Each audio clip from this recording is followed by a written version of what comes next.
Welcome back to the channel. This is Trendy Storm, and you are watching What If Naruto Was Terminally Ill but Still Overpowered. If you enjoyed this video, please like, share, and subscribe to this channel. No wasting no more time. Let's start the story. 6 years had passed since the Kyuubi attack, and Madara's actions had completely upended the life of a young boy. Just 10% of the village was aware that Naruto Uzumaki existed, and less than 1% had ever laid eyes on him. It wasn't only because his twin sister was the center of attention, with everyone attempting to make friends with her and occasionally soliciting marriage proposals.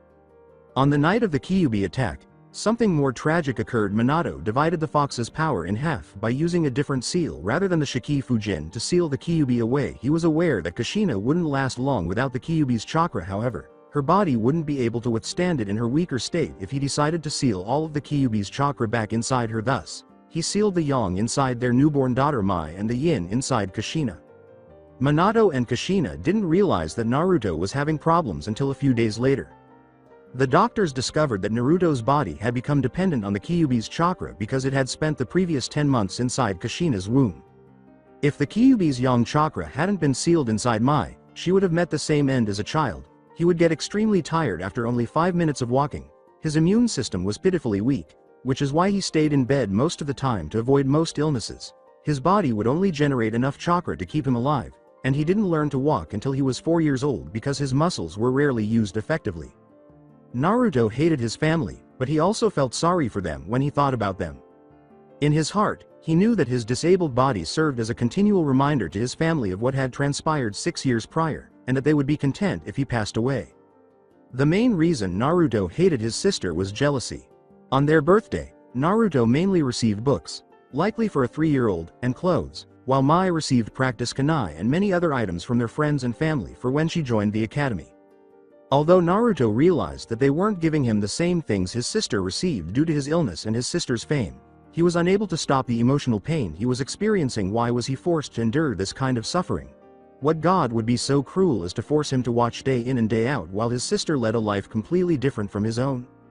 There were advantages to his illness. His mind was strong for his weak body. He had extraordinary learning abilities, and his mind absorbed everything he read, day or night. He was able to retain any useful information he knew and recall it immediately because he had developed a photographic memory. In his room, he kept a small library that included the most recent editions of books and scrolls from other villages, as well as information on human anatomy and chakra that was prohibited. Naruto had little time to look for any information that would help him heal his condition. Even though it might be considered legendary if you ever saw him leave the house, his illegal possessions came from the underground market, with whom he only happened to come into contact by accident. In addition, many Konoha secrets were stored in his father's hidden vault room. In Naruto's room, 3 names were derived from 3 distinct scrolls: Hiriko, Orochimaru, and Tsunade. In order to find ways to strengthen himself, Naruto dug deeply into their classified research and twisted it to his own ends. Even though Konoha would never acknowledge it, they did obtain some important documents from the work of Orochimaru and Hiriko. He even started testing one particular seal after making copies of his father's sealing scrolls for educational purposes. Since Naruto had only enough chakra to survive, let alone put it into a seal, he was able to get away with it because his parents were either too unaware of his actions or thought it would be harmless to let him read the sealing scrolls. That was accurate, but Naruto kept it in the middle of his chest for months after scraping the least amount off. He eventually created his first chakra-absorbing seal by poured the chakra from his chest to the seal on his left arm and activating it in Konoha. It was used straight away to absorb chakra from the air, primarily from jutsu practitioners who overused it with the exception of the first one. The seal itself only stored chakra in one of the 6 storage sections, preventing any of the particular chakras he absorbed from combining. Living in the same home as the individuals involved allowed Naruto to determine the cause of his condition and the reason his twin sister did not. Naruto's initial plan was to cure himself by sealing a tiny amount of Kyuubi's chakra, which he had gathered from the battle site, in a manner similar to that of his sister. According to additional analysis of Tsunade's scroll, he would most likely die if he even tried that.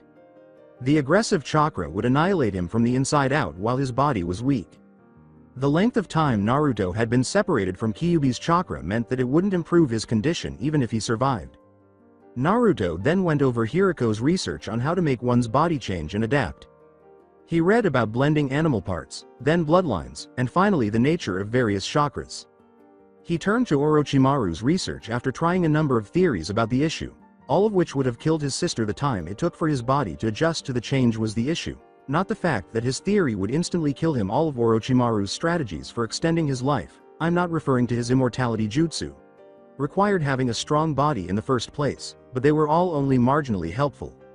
Naruto found a certain book that might just provide the solution to all of his issues just as he was ready to give up. Even if you did read the book, you would likely consider it to be a fairy tale because it was so uncommon. That is how Naruto originally obtained the book.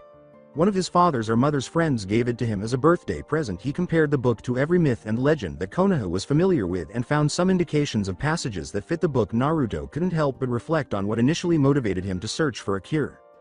Rewind. Naruto had just returned from his monthly checkup at the hospital. 1 month after his 5th birthday, Naruto had just emerged from the restroom, and it was now midnight. He heard sobbing coming from his parents' bedroom. As he was ready to head to his own, Naruto walked slowly over to the door and leaned his head against it to see what was wrong. Kushina was cradled against Minato's chest in the room. They had heard the worst and best news a parent could ever hear earlier that day. The good news was that their family would soon welcome a new member. Kushina believed that nothing could ruin her day when she found out she was expecting. Then came the bitch slap of fate. It appeared that the Namikaze would have to lose one member in order to gain another into their clan. Naruto was given roughly 4 years to live after the doctors concluded that his body was losing the fight for survival. Kushina clung to Minato as though he were about to vanish, asking, "Why does this always happen to us? What did we do to deserve this?" In an attempt to ease Kushina's emotional suffering, Minato simply continued to rub her back, trying not to cry. Minato said, "I know, Haim. I know we have to stay strong for Naruto." As more tears streamed out, Kushina muttered, "It just isn't fair. He's already lost the ability to have a normal childhood. Why does he have to lose his life?" With a horrified expression on her face and an unwillingness to remove it, she gently placed her right hand down and touched her stomach. "Minato, will our child not resemble Naruto? Like Naruto, the Kyuubi will suffer if its chakra is taken away," Kushina yelled, staring into Minato's eyes. "There's nothing to worry about," Minato said, raising her head and planting a kiss on her lips. "Your previous seal is weaker than the one I placed on you and Mai. Furthermore, the baby will be completely immune to the Kyuubi's influence now that their power has been divided in half. Making Naruto's final 4 years on Earth as comfortable as possible is all we can do for him at this point." That night, Naruto wept for hours, cursing the name of fate. I'm not sure how exactly. Naruto felt a part of himself die there and then, as if the artificial world his parents had created around him crumbled, forcing the reality of life in his face. When he thought about it, he closed his bedroom door with a hollow laugh. Naruto knew that the world was cruel, but to suffer one of its cruelties and die from it at such a young age left him empty. Flashback. At the end, Naruto had just descended the stairs to find his family eating breakfast. His mother was nursing his baby brother Ryu. His sister was gorging herself on more dango more quickly than anyone could see, and his father was reading through reports on the most recent group of genin to pass the academy exam. When Ryu was born, Naruto's situation worsened. He was the son Minato and Kushina had always desired, and unlike Naruto, he wasn't dependent on life support. While Kushina could walk around Konoha with him and show him to her friends, Naruto was always in the hospital, and while Ryu felt the warmth of a mother, he could only ever embrace loneliness. In contrast to Naruto, Ryu had the potential to become a ninja in the future, and based on what the Hyuga medic told Naruto's parents, he could eventually have enough chakra to nearly match his sister. There was a feeling of joy among his family members when Naruto looked at this picture. Despite his best efforts, he was unable to see himself fitting in here. In fact, in less than a month, there were already more photos of Ryu than Naruto. Since Naruto spent most of his time eating by himself in his room, it was surprising that no one tried to talk to him when he sat down. It had been this way for as long as Naruto could remember, and after all, why try to talk to someone who couldn't tell you something interesting or new? They didn't share their lives with him, as if it would serve as another reminder of what he was missing out on. Naruto quietly started to eat his breakfast, which just 2 slices of toast, and everything was going fine. Suddenly, Naruto started coughing uncontrollably and put his hands towards his mouth. Everyone looked at him with concern but did nothing, knowing anything they did wouldn't help the situation. When Naruto finally stopped, he removed his hand away from his mouth. Everyone froze when seeing both his hands covered in blood.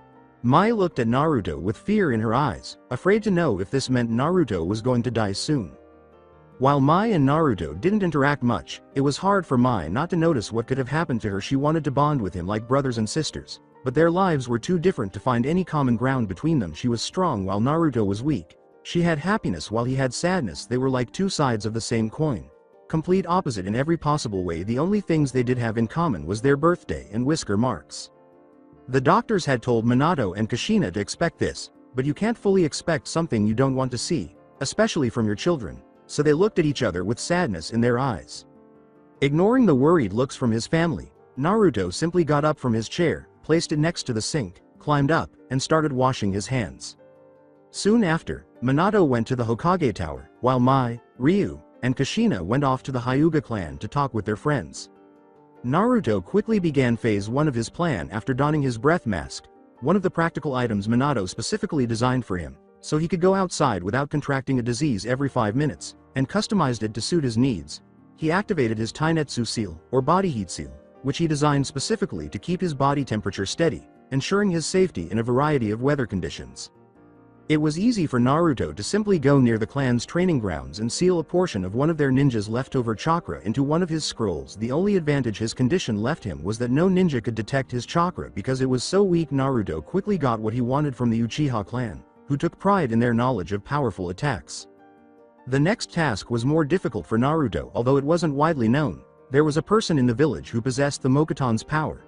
The only reason he wasn't well known for it was because he wasn't a Senju and his children wouldn't inherit the bloodline. Nevertheless, his chakra would still perform the function Naruto needed it to.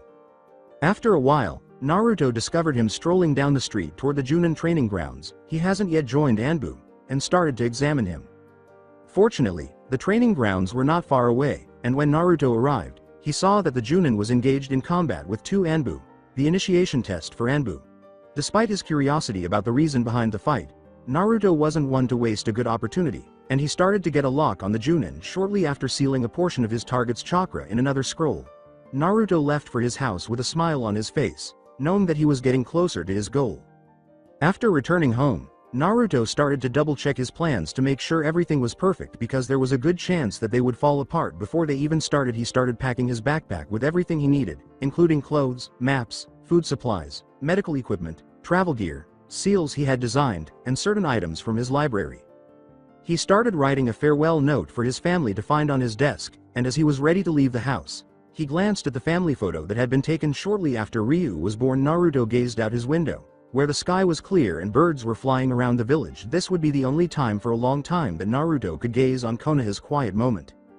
While Kushina stood next to Minato, holding Ryu in her arms and smiling kindly, Minato had his left arm around Kushina's waist, grinning carelessly, and Mai stood between them, grinning a lot like her father. Naruto, on the other hand, stood next to his father's shadow cast over him, his face emotionless, his icy eyes visible to the world.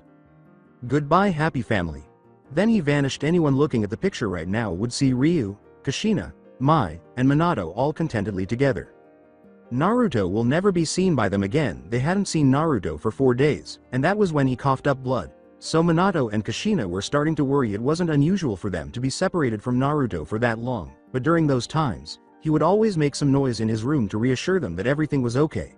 And now there wasn't even a single creak in the floorboards. I just can't get rid of this uneasy feeling, Minato, so I think we should go see him. Minato gave a head nod. He had also been feeling uneasy for some time. There was undoubtedly a problem if his wife had the same thoughts. After arriving at Naruto's bedroom with Kushina, he abruptly stopped. They were both unaware of the true layout of Naruto's room. They knew there was a dog plush toy in Mai's room that she always cuddled with while she slept. She had pictures of people she liked all over her wall. On the ceiling is a poster of the renowned Tsunade, along with all the other typical items you'd find in a young girl's room. She had a practice board for throwing her practice kunai to them. Naruto's room was a blank. As though anticipating an explosion at any moment, Minato slowly grasped the handle and twisted it. They both let out a gasp when the door eventually opened. The walls had no redeeming qualities and were a drab shade of gray. The room appeared to be devoid of any warmth, and the furniture was all arranged in harmony with one another. Their eyes widened at the abundance of books in his room as they both entered. Minato knew right away that these books were too difficult for a child to read. He wasn't sure if he could read some of them because they were so complex. Both of them became anxious. Naruto's drawers were devoid of any clothing scraps. His bed looked like it hadn't been slept on for a long time based on the dust on it. Something on Naruto's desk caught Kushina's eye. She picked up the note slowly and started reading it, her hand shaking. Dear Tu-san and Ka-san, I know that you have been keeping secrets from me and I want to say I forgive you. But I won't just accept my fate and die, so I'm leaving Konoha. I want to tell you that even though you'll never see me again and even if I didn't show it, I love you, I won't be here as a constant reminder of the past, I want you to be the happy family that I've always held back, don't bother looking for me. I estimated how long it would be until you'd enter my room and I am probably out of your reach by now. The name Naruto Namikaze will only live in memory now, nothing more. Goodbye. Kushina's entire body began to shake, she didn't want to accept it. In part Minato turned to face his wife, who was trembling, his face was getting paler by the moment as he read the note while peering over her shoulder. Both of them remained motionless for a while, unsure of what to say or do. The Hokage Tower. After listening to the somewhat distraught parents, Kakashi remarked, "So you want me to find your son? That shouldn't be too difficult. I know that he spent most his life inside his room, so he shouldn't have any experience traveling. And his condition will be an advantage to us. When was the last time you saw him?" With guilty looks on their faces, Kushina and Minato exchanged glances. It was Minato who raised her voice. "It was 4 days ago. We've done this many times, but Naruto never ran away. He spent most of his life in his room. Not that we can blame him, so we never had the doubts to know if Naruto was there or not." Kakashi simply nodded, understanding that he had no right to pass judgment on them. "There's only a slim chance of finding him, but I'll try. But please don't get your hopes up, Sensei. 4 days practically leaves me no scent, and if he did make it to another village I'll have wait more longer for permission to get in. Seeing as though I'm a ninja and Naruto is not, they'll let him in as a traveler." Sensing the barest amount of chakra in him. Knowing that Kakashi's statement was essentially accurate, Minato simply nodded. He sighed as he peered out his office window. "Why does my life seem to only get complicated?" Ryu was cradled against Kushina's chest in her heart. She knew that she and Minato were unworthy of being parents. After giving it some thought, she felt disgusted with herself. In front of Naruto, at the way she showed Ryu tender care, at the sight of it, she could only speculate as to what was going through Naruto's mind. Most likely, it was similar to applying salt to a wound with a single tear streaming from her right eye. Kushina thought sorrowfully. "I gave your siblings all the attention right in front of you, and all you could do was stand there and watch. I don't even think I've seen you smile once, Naru-kun." Kakashi glanced at Kushina and his sensei. He could see that they felt regret for what they had done to Naruto. But regret isn't always enough. There was simply no way to recover from it with Naruto involved. A happy family could no longer exist. At least he would try for his sensei, even though he knew he had no chance of finding Naruto. Naruto had been out of Konohagakure for a week. Even though he traveled slowly, he had time to create transformation seals, which allowed him to move through the elemental nation undetected. His cheeks were free of whisker marks now. His hair had grown to his shoulders and was now a white color without any spikes. There wasn't much life in his eyes, which were a dull brown color. Even so, Naruto went one step further. He occasionally modifies his facial features as a precaution. At last, he had reached Takigakure, his first target, village of Waterfall. Shortly after entering the village, Naruto reserved a room at the closest hotel in order to rest and replenish his chakra absorption seal. This very village was one of his targets. According to the information he had gathered, he found out that their leader had perished defending the village on the second day he was there. However, Naruto was more interested in how he passed away. He discovered that although their leader drank the hero's water and became extremely powerful, his body was overworked and he eventually perished. Naruto made the decision to make this another objective to achieve. Naruto found his first target with ease during the first week as the 10-year-old girl passed him. Naruto initially noticed the hatred in her eyes. Naruto looked left and right and saw people staring at her with the same icy gaze while giving her a wide berth. Later on, he discovered that she was the Jinchuriki of the Nanabi no Kabutomushi and that her name was Fu. Naruto considered it a blessing that he had obtained a sample of the Nanabi's chakra due to its poor quality. The seal was continuously leaking tiny amounts of chakra. Given that this wasn't a major village, it wasn't shocking. Additionally, there were fewer shinobi to watch over her because their leader had just passed away. I apologize to those who wanted to see Naruto and Fu together. She wasn't supposed to play a significant role in my story. The ninja from the Leaf Village were searching for Naruto after that, and he had close encounters with them. Unfortunately for them, Naruto had left none of his clothes at home and had destroyed any traces of his scent, making it impossible for them to follow him, forcing them to use their eyes to locate him, but they were unsuccessful.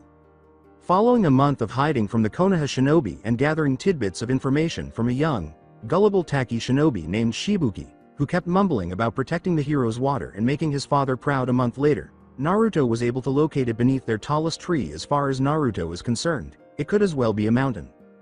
At this point, Naruto had a huge advantage thanks to his breath mask. By altering the mask, Naruto was able to store clean oxygen in a seal, facilitating Naruto's journey through difficult obstacles like water.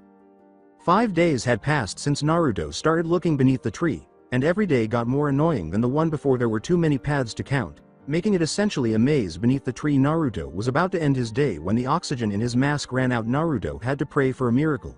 That there were air pockets beneath the tree, because he was too far below the surface. Naruto muttered, "Gah, why can't I catch a break for once?"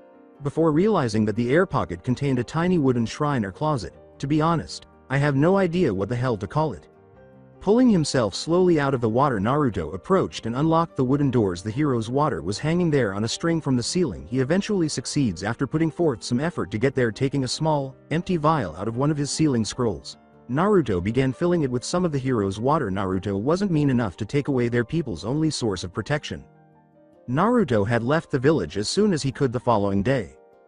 For the last 2 weeks, he had been traveling, visiting different towns, purchasing any helpful information he could find in underground markets to make sure his targets were still where they were supposed to be. Due to specific information about a meteor that fell from the sky 200 years ago, he was actually en route to a particular village.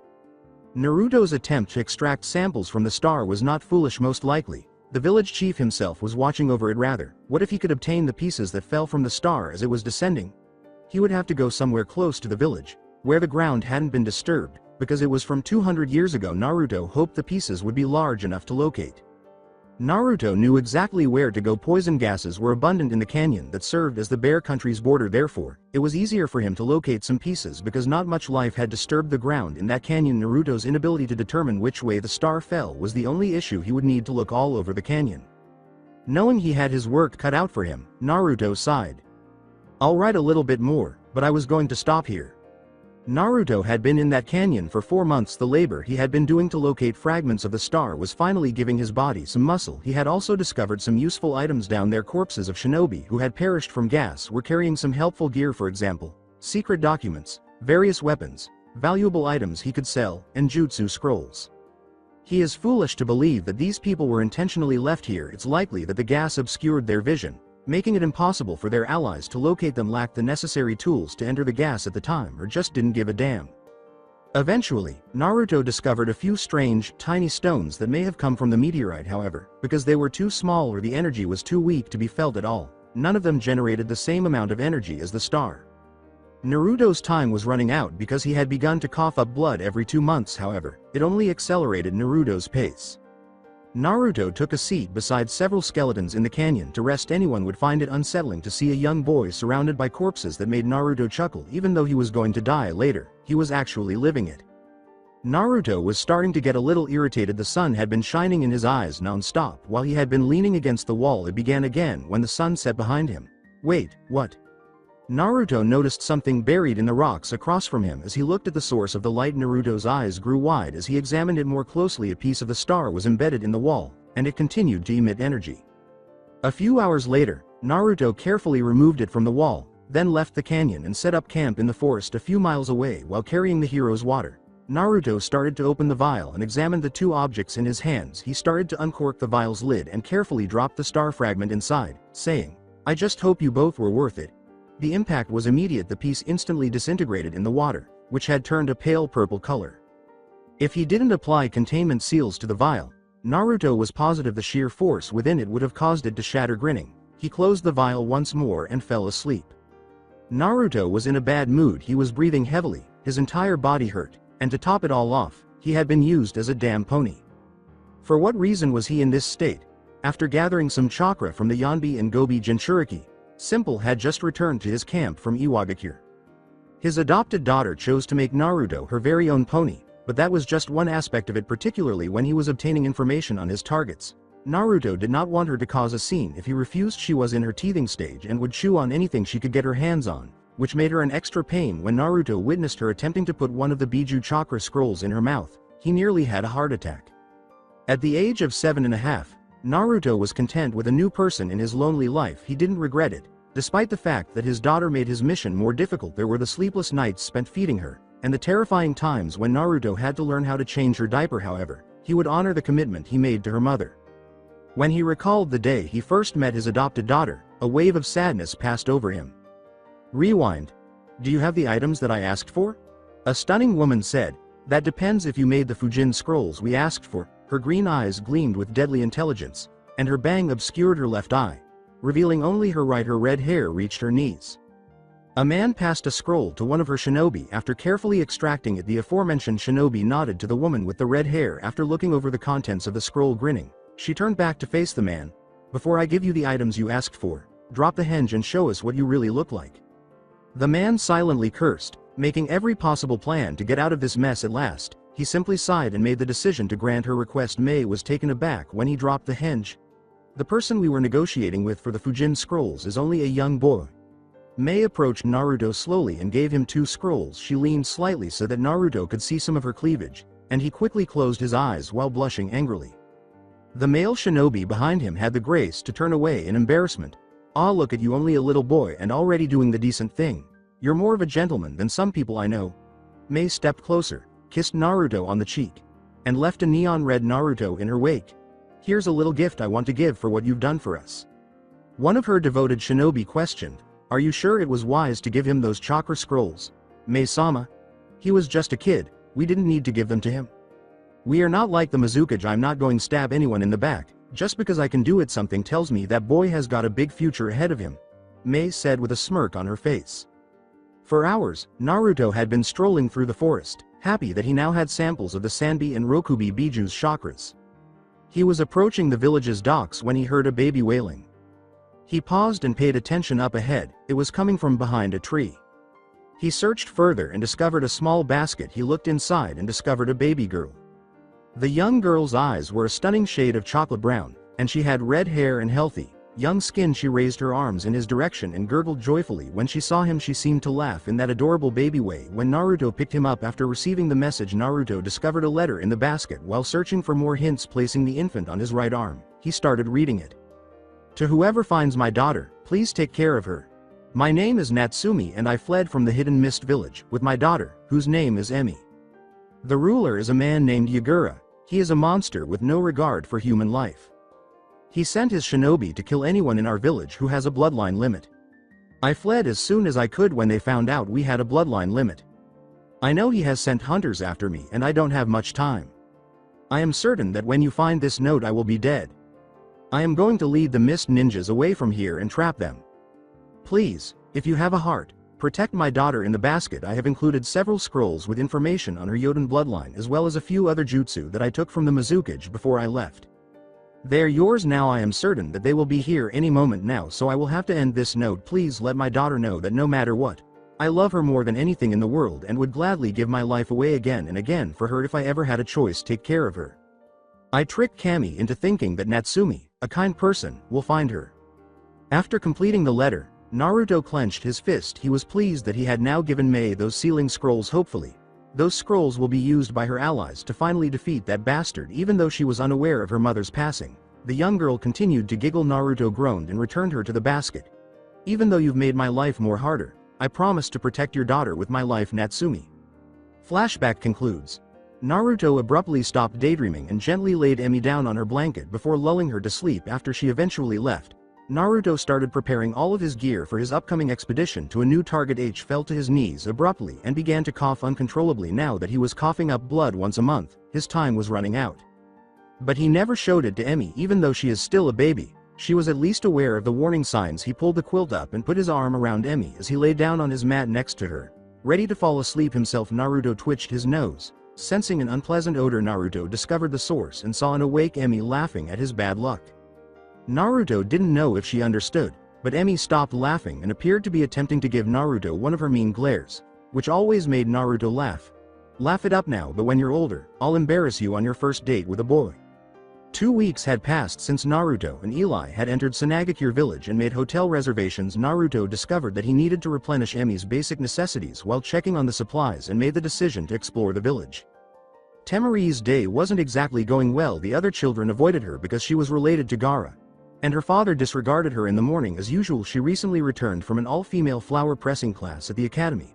Why am I being degraded to do such crappy lesson just because I'm a girl? Just once, I'd love to see a boy do something what men consider a woman's job. I realize what I'm about to write isn't exactly a woman's job, but you'll see women doing it more often than men.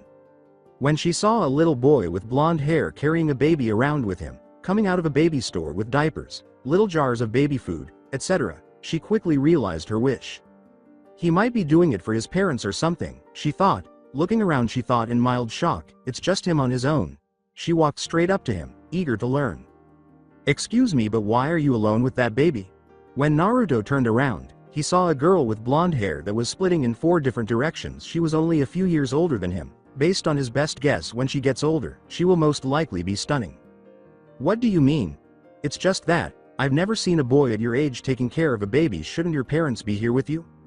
"Oh, I found her in the woods near the Hidden Mist village just less than a year ago and decided to adopt her, so it's just me and her on the open road." Tamari was shocked by the shell. This boy had been traveling with a baby by himself in the perilous wilderness. He had been raising the child for nearly a year and was a child himself. She was very impressed that he kept the baby rather than sending her to the orphanage in the closest village. As most adults would have done, she chose to introduce herself, grinning at him. "Sorry, I didn't catch your name. I'm Tamari." As Emmy gave him a sweet, naive look, seemingly implying that she was an angel, Naruto said, "I'm Takeo, and this little devil spawn is Emmy. Don't believe that face for 1 second, Tamari. She'll turn on you when you least expect it." Tamari simply laughed at their pranks. These two behaved much more like family than her family did. Despite the fact that they were alone, she reflected sorrowfully on her father's behavior and how everyone treated Gaara as though he had the plague. Naruto laughed, but then blushed because he thought he saw a dangerous gleam in Emmy's eyes. "Well, I'm gonna have to see you later, Tamari. Emmy will give me her legendary banshee cry if I don't feed her soon." Tamari remarked, "I suppose I'll see you again sometime, Takeo." From Takeo's direction came a window-shattering cry of Laud. As soon as she turned the corner, she started laughing at Takeo's suffering, saying, "That kid sure has a set of lungs on her." Guess Takeo wasn't wrong about the banshee cry. After rescuing everyone in Tsunade from the great banshee cry, a few hours later Naruto used the chakra in his left arm's seals to create a shadow clone. The clone was soundly asleep when he handed Emmy over to her. "I want you to look after Emmy while I try and find our text target, got it?" The clone said, "Hi." In greeting, Naruto had been searching the entire village later that evening. According to his sources, he should be searching for a young boy of a certain age who has dark rings around his eyes and short red hair. These things did take time, so Naruto wouldn't be overly upset if he didn't find him today. Additionally, he discovered that this child's seal was extremely weak, making it simple to obtain chakra. Just ahead, there was a sudden explosion coming from the building. He arrived to find body parts strewn all over the place. A young boy was in the center of it all. Encircled by sand, the boy was beginning to etch a kanji on his own forehead. And Naruto could see it. Naruto began sealing some of the Bijuu's chakra into a scroll without waiting to see what it was. This Jinchuriki was arguably the most unstable of the group. Naruto had to acknowledge. He grinned as he made his way back to the hotel, saying, 7 down, 2 to go. A tiny figure was seen running frantically away from his assailant deep in the mountains. His mouth was constantly gushing blood because he had gone beyond what his body could tolerate. On his right shoulder, where his arm had been attached, blood was also seeping out from under the bandages. Brief flashback. Initially, Naruto's life had been going well while Emmy was being cared for by one of his clones outside the village. He entered Kumogakure without any issues in a village notorious for bloodline theft attempts. He was not going to jeopardize Emmy's safety. After 2 months of searching, he had successfully collected some of the Nibi's chakra from Yugito. However, the Hachibi host was the true issue. This individual spent most of his time in his own training space. In addition, he possessed greater control over his Biju than Naruto had ever witnessed. Extracting some chakra without the host noticing was going to be impossible. After 3 more months, Naruto finally decided to take the chance because he could not wait any longer. The response came instantly. Naruto let out an unthinkable scream as soon as he put away the scroll that contained some of the Hachibi's chakra. He noticed his right arm lying still on the ground. When he looked to his right, B was standing behind Naruto, blood streaming from his sword. Naruto's will was the only thing keeping him from panicking at the moment. Naruto poured it into the seal on his stomach using one of the chakra storage components on his left arm. He abruptly vanished from the scene in a chakra burst, leaving B bewildered. No pun intended. Naruto had closed up the majority of the wound and started to bandage it a few miles away from B's location. The seals that encircled the area where he stood started to vanish. The jutsu teleportation technique allowed him to escape by connecting the seal array on his stomach to another seal array in a different location, though it was only used for escape rather than combat. The concept was inspired by his father's highly regarded technique. He began to flee for his life because he could already feel B had located him. Flashback ends. Naruto nearly choked on his own blood, which kept gushing out of his mouth. After 20 minutes of running, B was drawing near quickly, and it wouldn't be long before he passed out from blood loss. If this keeps up, I'm gonna die before he even gets to me. He started to pour 4 of the chakra storage components into the seal on his stomach while continuing to look at his left arm. All he did was hope it was sufficient. In a sudden burst of light, Naruto emerged from behind his sleeping Emmy and his clone. She was asleep, which was a relief to him if she had been him in this situation. Who knows how she would have responded. The clone showed up at Naruto's side right away and started to completely bandage the shoulder wound. The clone popped a blood pill into Naruto's mouth and cleaned the blood off his face. The clone said, "Geez boss, you're a mess. What happened?" "The Hachibi Jinchuriki was more difficult than I imagined. I'm lucky to be alive right now," said Naruto. Concerned for Emmy's safety, the clone asks, "Will he be able to find us here?" "No, he is not a tracking shinobi, and the distance is too great for him to find us." The clone was about to dispel after doing everything he could to assist Naruto when he felt a hand grab hold of his shoulder. Glancing back, he saw Naruto shaking his head at him, saying, "I don't want you to dispel. I won't be able to make another clone if you do. Additionally, I don't want Emmy to wake up and see me like this. However, I can't remain here for very long. I'll soon run out of chakra. That's why I'm going to put a temporary chakra absorption seal on you until my wound heals." Naruto simply smirked in response. "I have an appointment with the Sandman, if you'll pardon me now." Naruto then collapsed backward and passed out. A week later, Naruto was spotted strolling around a megacure. He didn't bring Emmy because of the street crime and violence, but he was always overlooked because he was a child. It appeared that some of the scrolls he found in the canyon near the hidden star village were very valuable to some people, which is why he was visiting their villages pretending to be angels. He was perplexed by the name but didn't really question it. Most of the scrolls dealt with land and money ownership, and some even contained forgotten jutsu, which he copied. He took care to preserve the scrolls that contained information about other villages because he knew that nothing good would ever come from sharing them. When he finally arrived at his destination, Naruto saw a woman waiting for him, and he could tell she was beautiful just by looking at her. She had short blue hair that nearly reached her shoulders, with a paper flower nestled at the right side of it, and her bottom lip looked like it had a piercing in it. The black cloak she was wearing, which had red clouds on it, prevented him from really commenting on her figure. "I was surprised that the dealer of the scrolls was so young. It's surprising that a child has such valuable items," Conan said in a light-hearted manner. "I just happened to stumble upon these scrolls while traveling, so I consider myself fortunate to have found them. If you can give me current information about other villages, I'll give you these scrolls," Naruto responded. "It doesn't have to be classified information, just the standard update." The boy's statement, "You could get that a lot cheaper than what you're offering," clearly confused Conan. "So why are you essentially handing us these scrolls?" "Your village reminds me of how I used to be," Naruto said with a smile. "It's always depressing and lonely. It wants to scream for assistance but is unsure of how. That's why I want to give these scrolls to the underprivileged people in your nation. Most people these days only think about themselves." So Conan was astounded by Naruto's kindness. She smiled warmly and accepted the boy's deal, and they both gave each other what they wanted. Conan yelled back at Naruto as he was ready to leave, "Please tell me your name before you leave." Naruto grinned broadly and said, "Sure, it's Takeo." An hour had passed since then, and Naruto had decided to explore the village by taking a detour. He had discovered what appeared to be an old, destroyed mansion, and for some reason, everyone's houses seemed to be far away from it. As he was about to leave the area, he noticed a faint glow coming from beneath some rocks, which piqued his interest. He approached the rubble, lost his footing on the uneven ground, and fell forward. He then yelled in agony as he felt something pierce his hand, and as he pulled the object out of his hand, a sudden image flashed through his mind.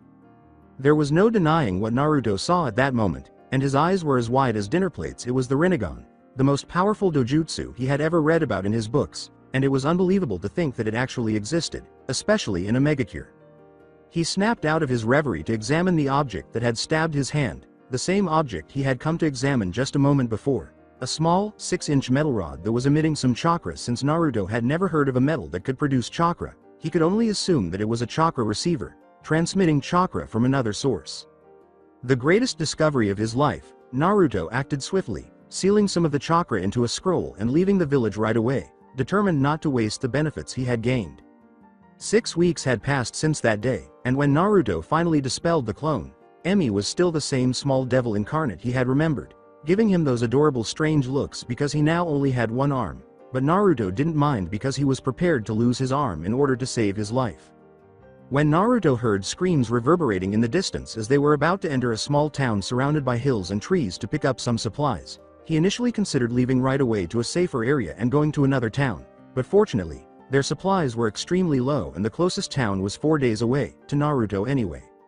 Naruto cursed himself for having his arm severed, realizing that he couldn't leave Emmy with a clone while he assessed the potential danger. When he finally made up his mind, he took a chance and put a dummy or pacifier in Emmy's mouth in the hopes that it would keep her quiet. As he approached the town, Naruto hid behind objects and had to cover Emmy's eyes when he saw a mangled corpse here and there.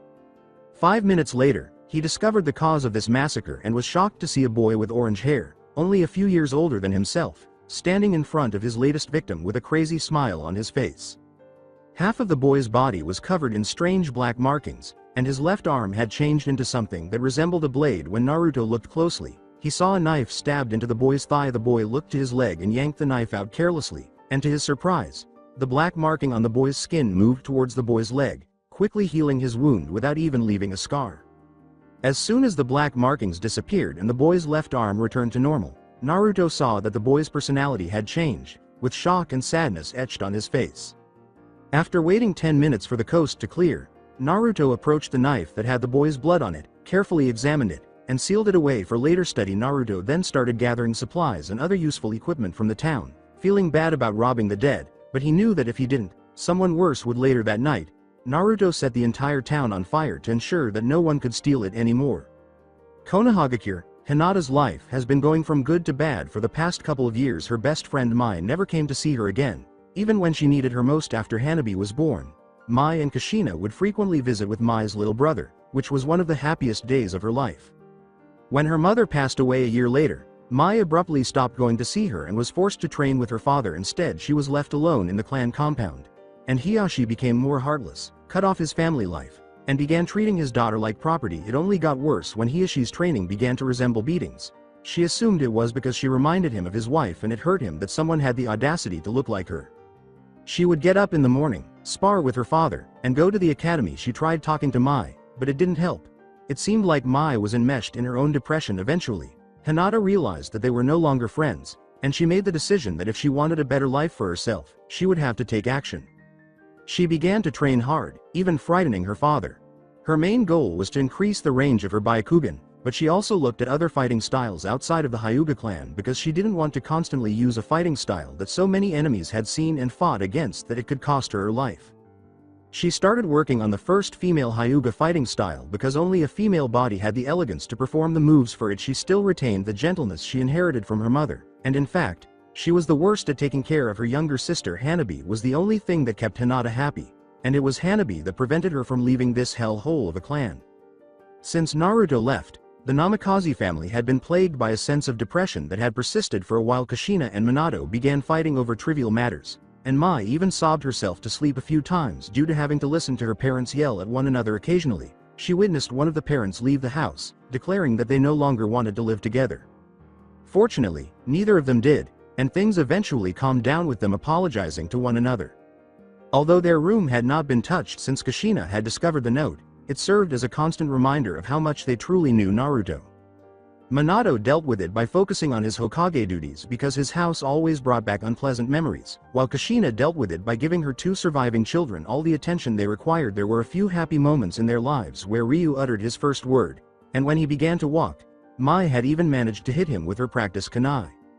When Minato and Kushina saw the change in Mai, they became concerned because they didn't want their daughter to withdraw from society like Naruto did, so they decided to explain why Naruto had left. At first, she was too shocked to react, but a moment later, she was crying and embracing her mother, mumbling why Naruto had to endure even more suffering.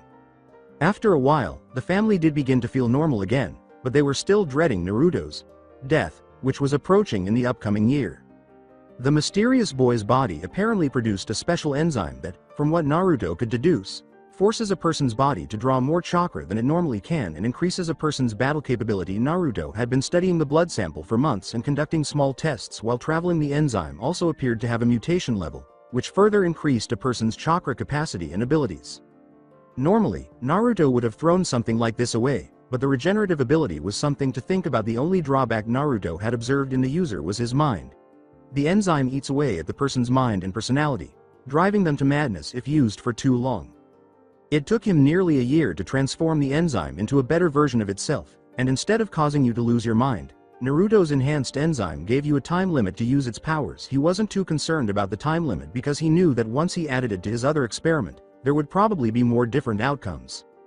When Emmy first called him Oni-chan, he became very excited and started to get her stuffed animals from every village he went to. He also cursed his age because Emmy seemed to attract women. Whenever they saw him, he was glad that Emmy started walking on her own. But she wasn't exactly getting any lighter with him carrying her in one arm. He was really happy with Emmy and wouldn't change a thing. Naruto had been looking everywhere in the Element Nation for the final piece of the puzzle while working on the enzyme. He was getting desperate now, as he was already a month past his supposed death date, and he didn't even sleep because he was afraid of dying. While he was sleeping, Emmy had already seen him coughing up blood a few times and sobbed uncontrollably when she saw him in pain, and it was becoming more difficult for him to hide it from her because it was happening every day. Naruto even put a jolt seal in front of his heart, which would shock him if it ever stopped beating. After a protracted search for the final piece, Naruto held the book in front of him as he stood outside the abandoned ruins of an ancient culture. He dropped the book and continued to walk into the ruins while holding Emmy in his arm. The book's title, Book of Gelel, was clearly visible on the floor. There must be some left in this place that had already been mined, so Naruto wasn't too concerned about that as he explored the ancient ruins. He recalled the book that said only someone with the same noble blood of the ancestors could open the mines. He also noticed that there appeared to be a turquoise glow emanating from the room up ahead when he was walking down a dark corridor. As Naruto entered the room, he found that it was the forging area, where Gelel was transformed from its raw liquid state into stone. Emmy appeared thrilled by the vibrant lights that glowed everywhere and wanted to touch the glowing stones. Naruto breathed in a breath of excitement and started to wager the ongoing preparations. He retrieved a scroll from his backpack and opened a large round stone table with 13 circular slots. The table was about 1 meter high and 3 meters in diameter, and it looked as though seals had been carved into it in several places. A large slot in the middle of the table was surrounded by 3 other slots that formed a triangle, and the 9 other slots were arranged in a spiral pattern that led to the center. The Sharingan, Mokuton, and Rinnegan chakra scrolls were then placed into the 3 triangle slots by Naruto, who then opened a large scroll and put it in the center. He then carefully placed the Biju scrolls into the 9 remaining slots, with Ichibi's going first and Kyuubi's last. The table came to life as soon as he inserted the Kyuubi scroll, and the triangle formation containing the human chakra began to slowly spin in a circular motion while gradually gaining momentum. Even Naruto, who was holding Emmy behind a barrier seal, was watching it nervously, unsure if this would work or not.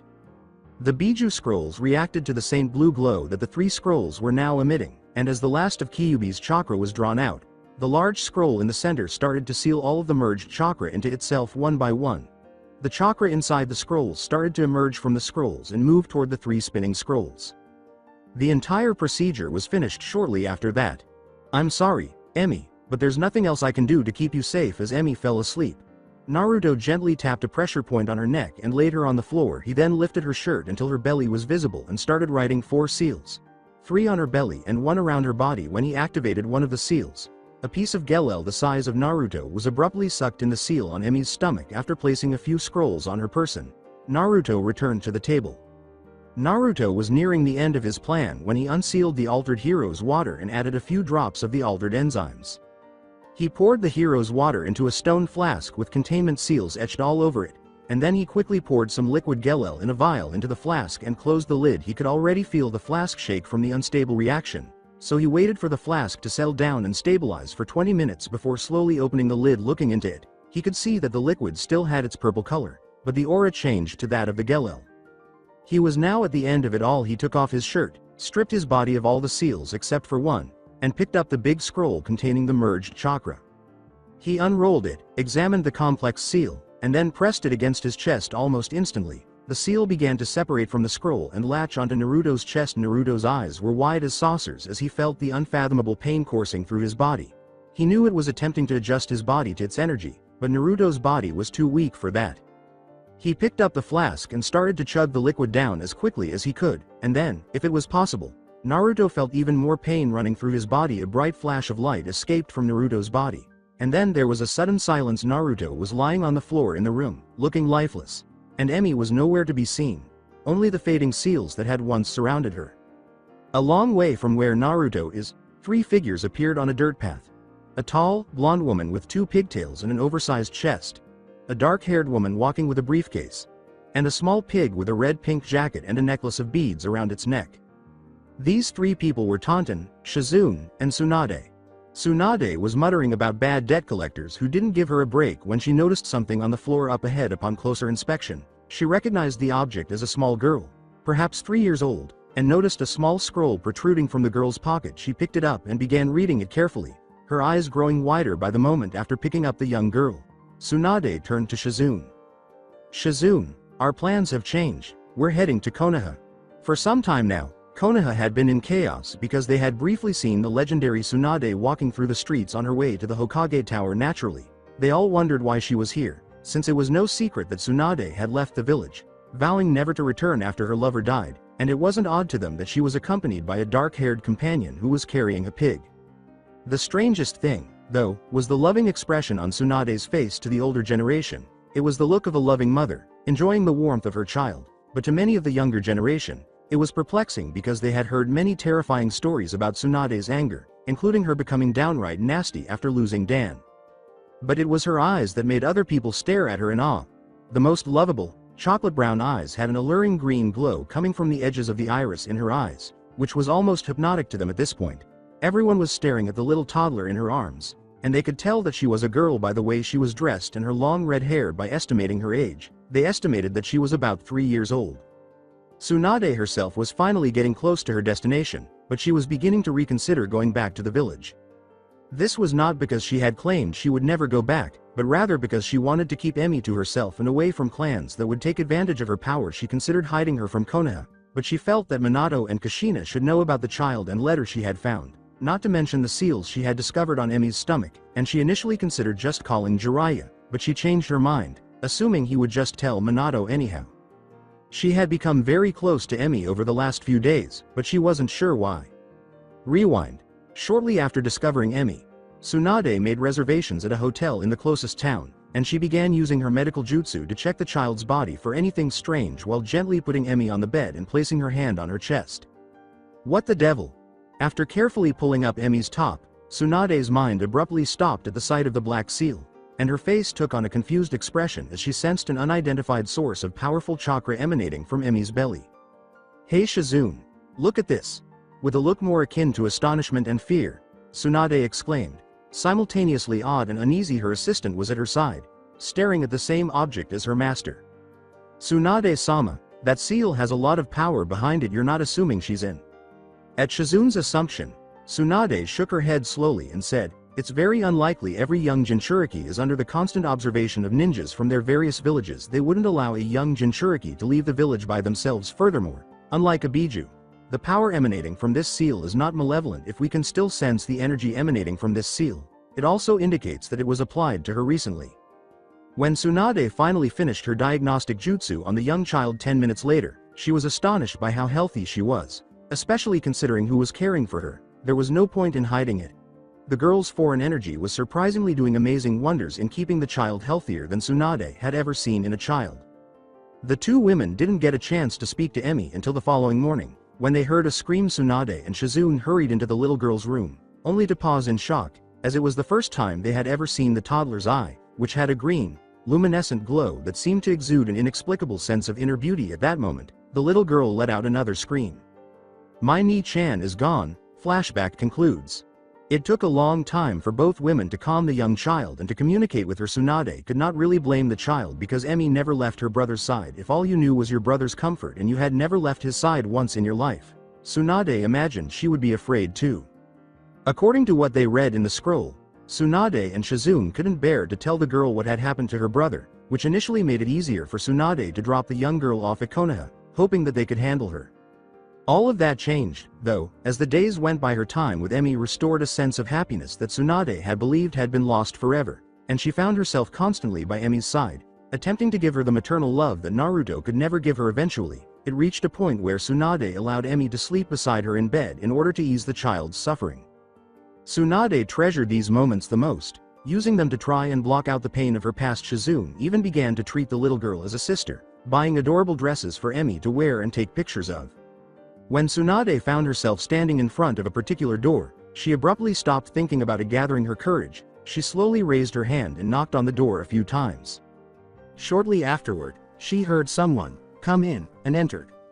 Tsunade and Shizune could see 3 familiar faces at the far end of the room, and Tsunade could only assume that the other 2 were there because they had been told she was coming. She recognized her first sight: a tall man wearing a horned forehead protector with the kanji for oil, her old teammate Jiraiya, with incredibly long and spiky white hair tied back into a ponytail, 2 shoulder-length bangs framing both sides of his face, and red lines running down from his eyes. Tsunade had a fairly good idea of why Kushina was in this state. The second person was slender but very feminine, with long, bright red hair that reached down to her calves, with strands framing both sides of her face, and eyes that were drowsy and had a black tint around them, indicating that she hadn't had much sleep lately. The third, Minato Namikaze, the youngest to ever become Hokage, didn't need to be explained because he was seated in the Hokage chair. Tsunade Haim, it's nice to see you after all these years, after everything you've been through. I'm shocked to see you come here voluntarily, Jiraiya said, his face displaying both happiness and confusion. Stop talking. Pervert Tsunade pointed to the girl concealed behind her leg and said, I only came here because Minato and Kushina deserve to know about the connection this girl has to their eldest son. Before either of them could say anything, Tsunade produced a scroll and held it in front of Minato that immediately attracted the couple's attention as they both looked at Tsunade and then at Emmy with hopeful eyes. I found this scroll on the girl's belongings, it should explain what I'm talking about. With Kushina and Jiraiya hovering over his shoulders, Minato snatched up the scroll and opened it as quickly as he could. I traveled the elemental nations in search of a cure for my illness, but instead I found a bundle of joy. If this scroll is ever found with a small girl and someone is reading it right now, it would mean that I have failed my objective and am no longer in the world of the living. My name is Naruto Namikaze, and I was born in Konohagakure regretfully, because I was a Jinchuriki's son. My body was dependent on the power my mother possessed. Without it, my body would not be able to survive on its own. After a while, I realized that I would only live until I was 9 years old, at which point my body would be unable to support itself. Knowing how he actually found out when he would die, Minato and Kushina both cringed in their minds at the last part. I left my family and home to find any means to escape death's clutches, and then I found a baby girl in water country. If you look through some of the girl's belongings, you'll find another scroll that I also found from Emmy's biological mother, which will explain how Emmy ended up in my care. I traveled the lands with her, raised her to the best of my abilities, and found happiness in seeing her every day. I traveled to all the major villages and got pieces of the necessary items I would need to make a cure, and the last village was very expensive because I only have one arm left. All 3 readers gasped at the last sentence, wondering what these pieces were and how much risk Naruto would be putting his life in. Since I'm almost done finding the final piece, I just ask that whoever finds her give her more love than I could ever give her if someone has bad intentions toward her, though, I've put seals on her body to stop them from taking the specific items I suspect you would want to take from Emmy and use them for your own benefit. All I can hope for is that someone with good intentions has found Emmy. From Namikaze. Naruto. Jiraiya stood behind Minato with his hand resting against Minato's shoulder, trying to comfort his student as much as he could, knowing it was a futile attempt, but when they were done reading, both Minato and Kushina were crying and continued reading the letter repeatedly, hoping this was all just some sick joke and that they would wake up from this nightmare. After 20 minutes, the couple stopped crying, not because they wanted to, but because their eyes could no longer hold any more tears, and Minato finally turned to face Tsunade, or more precisely, Emmy. Tsunade, may we see these seals on Emmy? In between sobs, Minato spoke. She gave a tentative nod, whispering comforting words to Emmy to get the girl to relax her tight hold on Tsunade and lift up her shirt. Oddly enough, Emmy appeared at ease following Minato's instructions, which Tsunade could only surmise was due to Naruto's striking resemblance to Minato. All eyes in the room stared at Emmy's stomach as she lifted up her shirt to reveal it, and Minato started channeling chakra against Emmy's skin, exposing 3 distinct seals. The first one was a containment seal of some kind that none of them had ever seen before. Kushina and Minato were astonished to see their son's work sealed in such a sophisticated way and felt proud. Is the first one a containing merger seal of some sort? Minato said. Minato-sama, what do you mean? Shizune asked, raising her voice for the first time. Jiraiya pointed his index finger at Emmy's abdomen and said, what Minato is trying to say is that whatever is inside Emmy here is that it's being fused to Emmy's chakra by the seal. Given the perplexed expressions on Shizune's and Tsunade's faces, Kushina made the decision to go into more detail. It resembles but differs from a Jinchuriki's seal. The demon and its host do not truly merge, even though the demon's chakra gradually blends with the host's, giving the host a lot of chakra reserves. However, this seal is combining everything within her, including her DNA. This means that Emmy's body will probably produce the same chakra that has been sealed inside of her after the fusion is finished.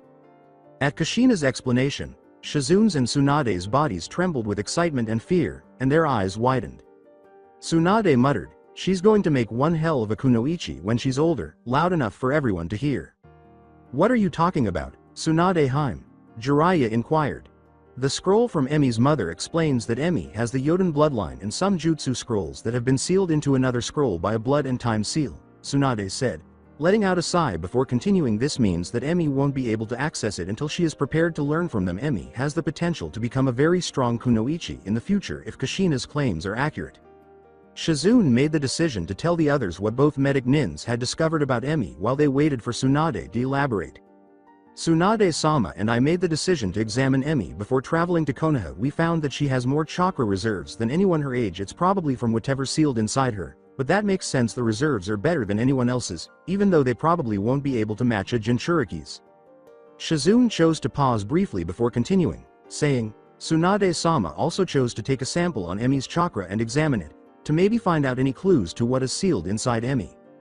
The results were astounding. Her chakra has the same healing qualities as a Jinchuriki, but according to Kushina, once she has absorbed all of the chakra of whatever is inside of her, her healing abilities will most likely reach the same level as Tsunade's Sozo Saisei, creation rebirth.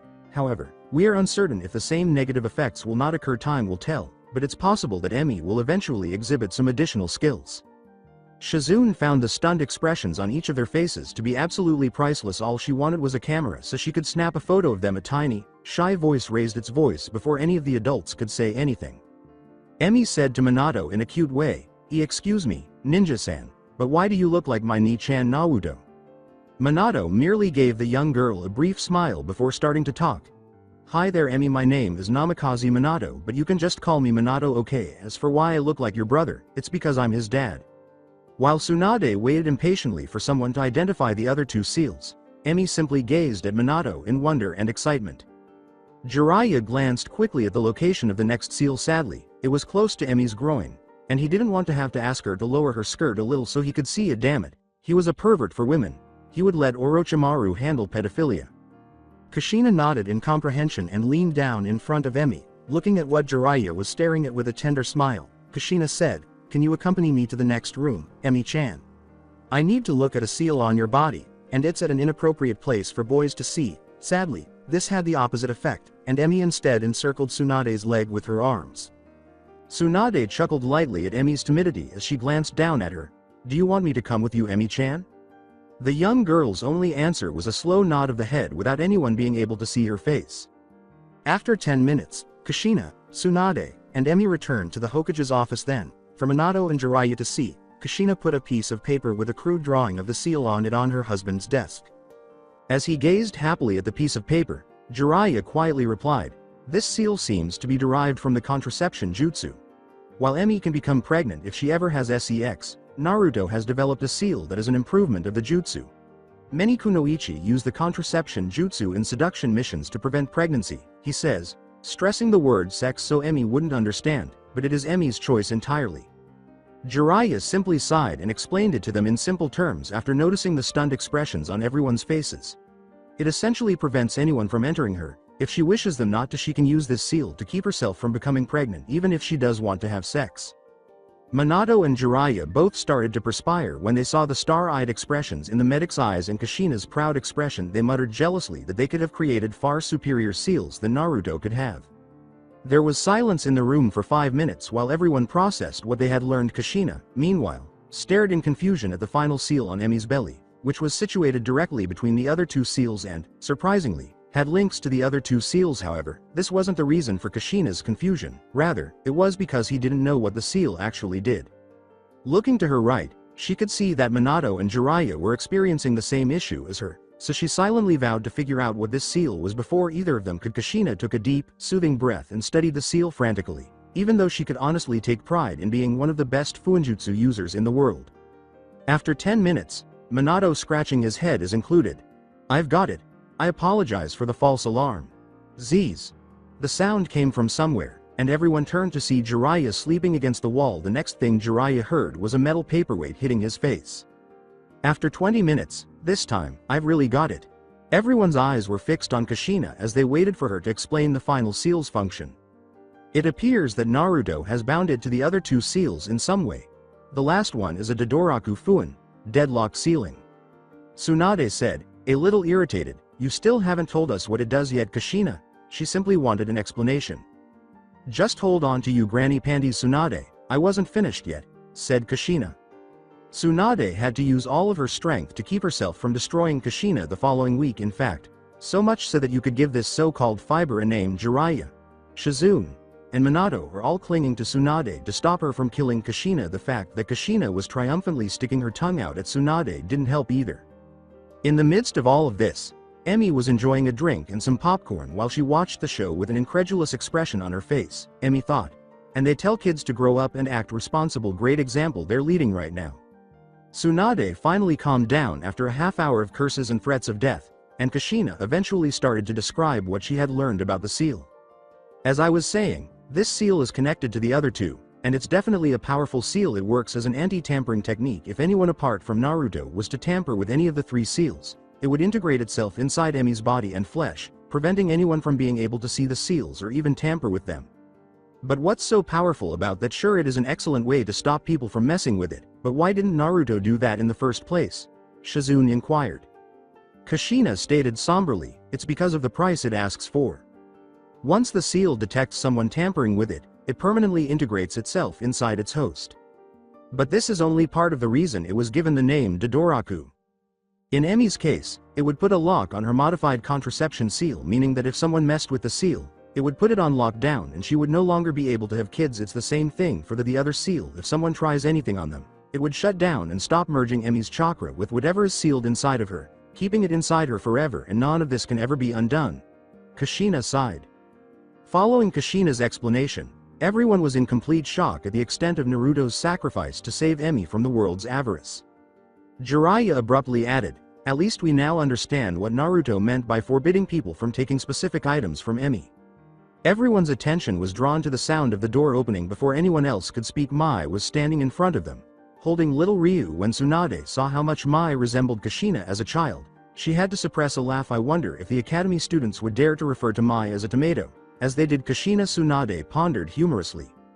The similarities between Mai and Kushina were difficult to ignore. You would have honestly believed she was a clone of Kushina if it weren't for the bright blue eyes and whisker marks she inherited from Minato. However, Ryu was a hybrid of his parents. Like his father, he had blonde hair, but it wasn't spiked up in any way. Unlike his other two siblings, he also inherited his mother's eyes. Interestingly, unlike his brother and sister, Ryu did not develop any whisker marks.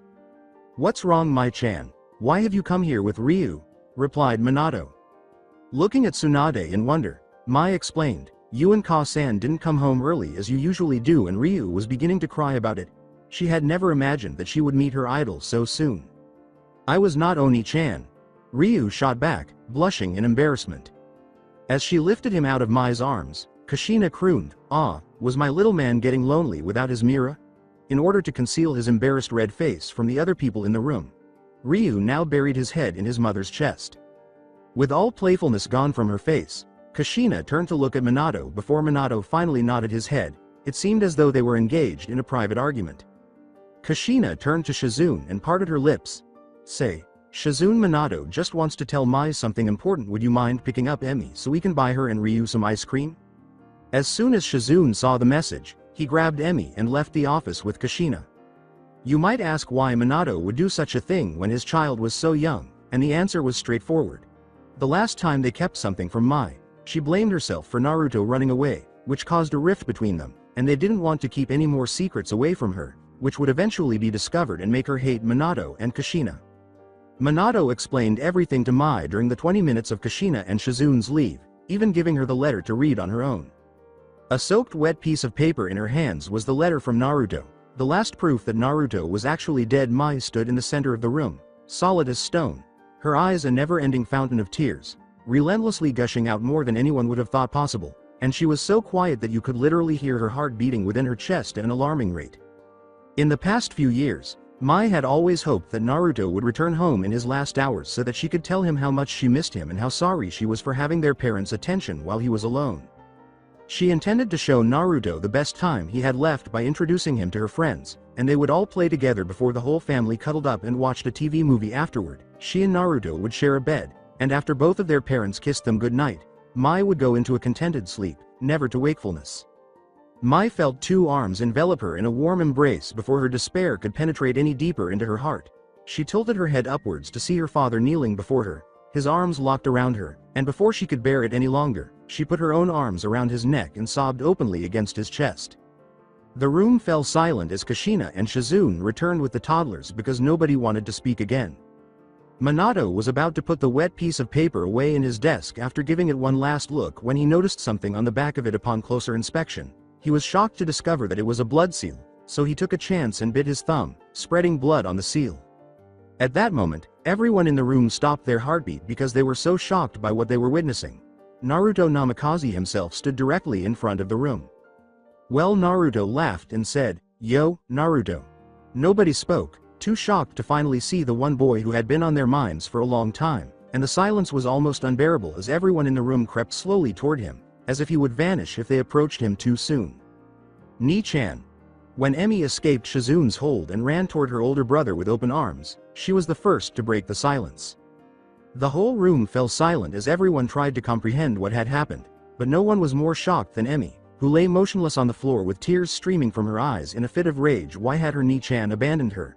Why was she left with all these strangers, and why couldn't she touch her precious Ni-chan when she needed him the most? "Wait, Emmy, I'm no," was what Naruto was about to say to her before she dove on him, but it was interrupted when she dove on him. As she slowly got back up, she turned to face Naruto, who was looking pained. Emmy tried to put her trembling hands on Naruto, frantically trying to hold on to the one person she loved the most in the world, but once more, her fingers simply passed through him as if he weren't there. Uncontrollable sobs poured out of her mouth, causing her bottom lip to tremble. "Why can't I touch you?" Why the sight of his younger sister in such a state broke Naruto's heart, and all he wanted to do was put his arms around her and comfort her hurting heart. Begged Emmy in between sobs. "I'm really sorry, Emmy, none of this was ever what I wanted for you. I only ever wanted you to be content and worry-free, but now I'm the source of your suffering. I wish there was a way for me to alter it, but no matter how much I would like to, I can't." Naruto's voice grew a little tense as he spoke. Emmy simply frantically shook her head, rejecting everything that was said to her. No, she was now on her knees, frantically begging for her Ni-chan to return to her while her tiny fingers attempted to dig themselves into the ground. "I want you back, Ni-chan. Please come back, please, please, please." "I'm sorry," Naruto said, his entire body paralyzed by his own helplessness to alleviate Emmy's misery, even though all he wanted was to console his baby sister. So sorry," he said, his face displaying pain.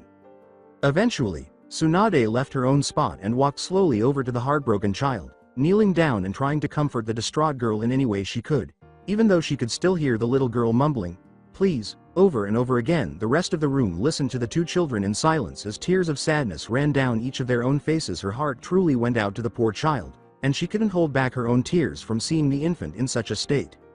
As Naruto looked around the room, he noticed some faces he didn't think he would see again. His father and mother were exactly as he remembered them, with the exception of their eyes, which didn't have the same sparkle as before. He barely recognized his younger brother Ryu, though that was to be expected. He didn't look particularly upset like everyone else in the room, but that was understandable because he was too young to remember him. Mai, on the other hand, had become somewhat more feminine as she had started to lose her baby fat, and her expression was a strange mix of sadness and a hint of joy. Even if he was a copy of the real Naruto, he could only assume that the happiness was for being able to see him one last time. Naruto knew right away that the sadness was due to the fact that he was not real, merely a projection of her true brother she wanted to meet. Since he didn't know the other three people in the room, their responses to his passing were largely unfamiliar to him, and their sadness was probably more akin to sympathy than genuine emotional grief. Naruto said, "I think it's time to get the obvious stuff out of the way." He waited until everyone was listening before continuing. "If Emmy is here and not with the real me, then I am probably dead." Emmy's cries seemed to get louder when he said this, but he went on anyway. "If my heart ever stopped beating, I had made a space-time seal to teleport Emmy to a commonly used road walkway. Instead of being lost in an unknown place, it was a means of bringing Emmy closer to civilization." "Where did you go and what were you doing out there?" Jiraiya inquired. Naruto looked at the white-haired man and asked himself if he should respond to that. Talking about the Biju's chakra was never amusing. In the end, he gave in, but chose to keep some details private. "My sickness started as soon as I was born. Minuscule amounts of Kyuubi's chakra were continuously transferred to Mai's and my bodies while we were still in our mother's womb. Strengthening our still developing chakra network, we both eventually absorbed so much of the beast's chakra that it started to feel like a drug to us. Luckily for Mai, just after she was born, she had the Kyuubi's yang chakra sealed into her before any adverse effects could happen. As for me, my body couldn't cope with the withdrawal from the beast's chakra, and my body slowly began to deteriorate in an agonizing process. Every word and thought about Naruto's illness made his blood boil, and he clenched his fist tightly. In an attempt to relax, he inhaled deeply and started over. At first, I believed that if I could seal some of the Kyuubi's chakra into myself, turning me into a fake power of human sacrifice known as Nisamono Jinchuriki, it might be able to heal my illness. However, more research into this solution showed that it would not work because my body had deteriorated too much for its chakra to be useful, and it would only hasten my demise. I began to compile information from the black market, which also offered me goods and places to locate unusual chakra types. I soon left the village in search of fresh and distinctive chakras that might be able to cure my illness. Everyone was shocked and appalled by what Naruto had just told them. Naruto had been tinkering with Biju chakra and advanced seals at such a young age, and he had managed to accomplish all of this and gather information without anyone noticing. If Minato had been a genius, it would have been terrifying to see how strong Naruto would have grown if he hadn't been cursed with his illness. When Naruto brought up the once possible cure and the reason he was unable to use it, Minato and Kushina's faces quickly changed to ones of shame. So many things could have been avoided, so many unwanted memories could have been replaced with happy ones, but now it was too late. Why hadn't either of them considered sealing some of the Kyuubi's leftover chakra inside Naruto when he was still a baby? If they had done it when Naruto was just born, he would have definitely survived the process and he wouldn't have had to live such a miserable life. This is another reason why I'm an unfit mother. I couldn't even think of such a simple way to save my Sochi. I couldn't even save my own son, so how can I claim to be the Hokage? If we had simply tried, we could have prevented all of this years ago, but we gave up too quickly. I traveled from village to village, looking for any interesting types of chakra I could come by, Naruto said. Oblivious to his parents' opinions, when I discovered one that I thought would be helpful, I would store part of it for later use. You mean you were robbing people in other villages of their chakra? Shocked, Shizune asked. Stealing is not the word I'd use, but simply put, yes, replied Naruto. Jiraiya narrowed his eyes and fixed Naruto with a piercing stare. And who were these people you were stealing from, exactly? Naruto merely shrugged his shoulders as he looked at the tall, white-haired man. Is it really that important?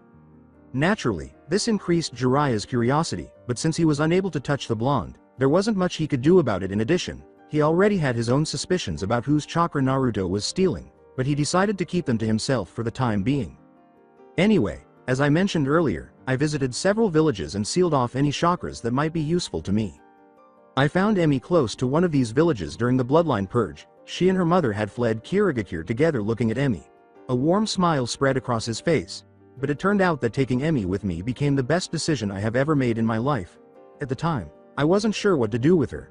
I couldn't just return her to Kirigakure for obvious reasons, but I also didn't have a single clue on how to raise a baby. Emmy's red, puffy eyes glowed warmly at her big brother's words as her head turned slightly to face Naruto.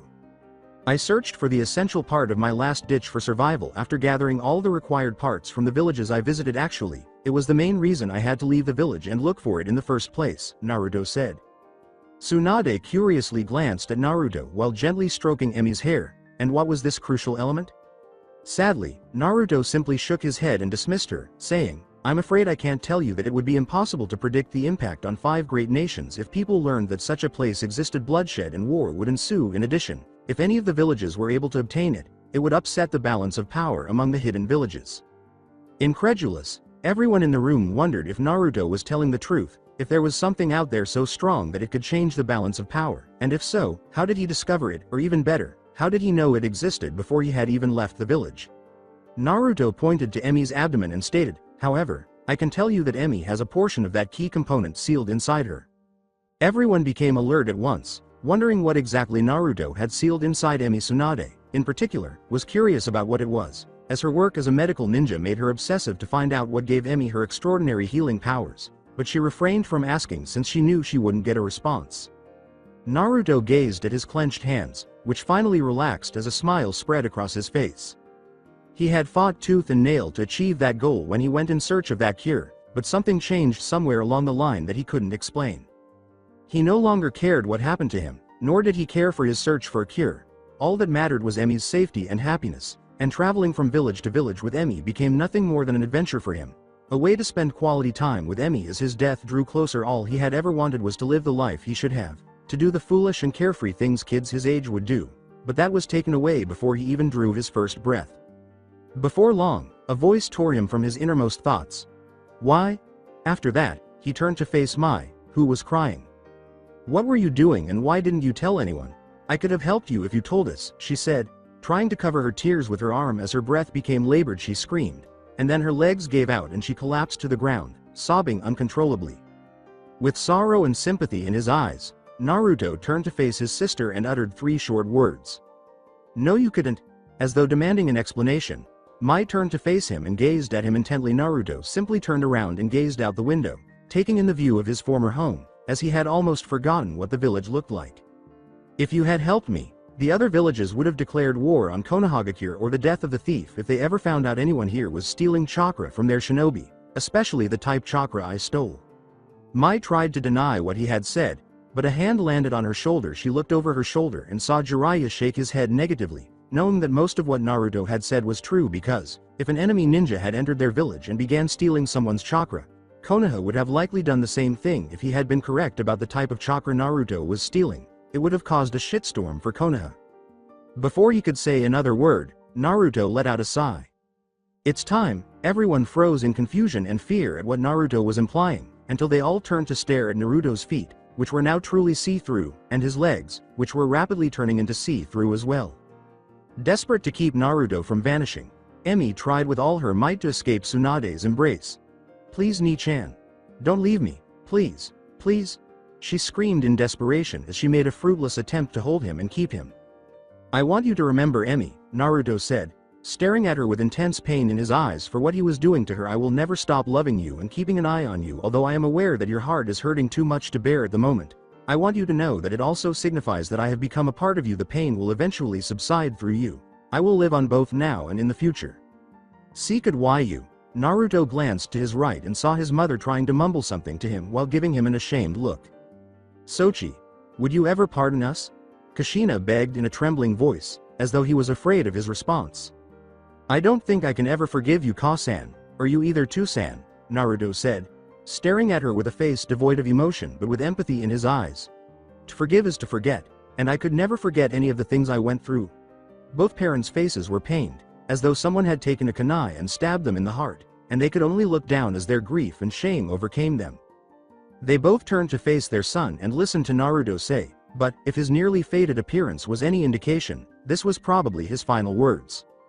I never hated you, and I don't now. I still love you, and I want you to know that, all of you. After saying those last words, Naruto vanished from the room entirely, leaving no evidence that he had ever been there.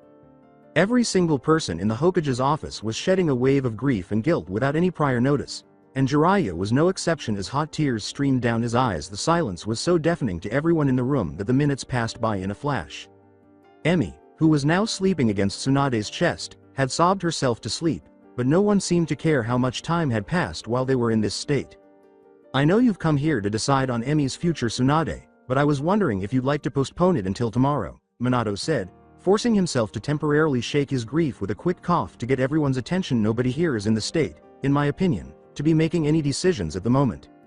Too mentally exhausted to say anything, Tsunade simply nodded her head without even looking away from Emmy. Before leaving the building, Minato informed his receptionist that he would be spending the rest of the day at home and that he would complete the paperwork at a later time one by one. The residents left the room without exchanging even a single word with one another. Minato carried his wife and 2 children with him as they headed home. None of them would soon be able to forget what had happened on this day for years to come. There was a huge red chrysalis encircled by ragged clothes back inside the dark Gelel mines, where Naruto's body had once been on the floor. If someone were to be there and press their ear against the shell, they would hear a powerful vital heartbeat that was only growing stronger. So that's it for today. I hope you guys enjoyed it. Don't forget to like, share and subscribe to the channel for more awesome stories like this. Thank you. See you all in my next video.